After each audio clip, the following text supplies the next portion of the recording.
Hi everyone, welcome back to another video from Wake&Tech. In this video, we will be learning how to enable a watch-only wallet in Sparrow Wallet. To enable the watch-only wallet in Sparrow Wallet, first of all, open up your Sparrow Wallet app on your device and go to the File button at the top left corner. Now click on New Wallet. Type a name for your wallet in the box, and once you are done, click on Create Wallet. Choose the Connected Hardware Wallet option. Now click on the XPOP Watch Only Wallet option. You need to paste your XPOP, YPOP or ZPOP key.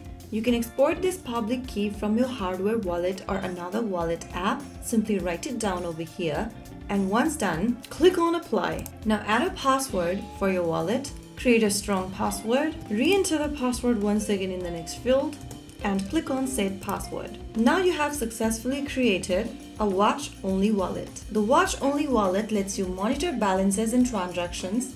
It can generate receiving addresses but cannot spend Bitcoin without private keys. So there you have it. That is how you create a watch-only wallet in Sparrow Wallet. If you found the video helpful, don't forget to like, share and subscribe to our channel.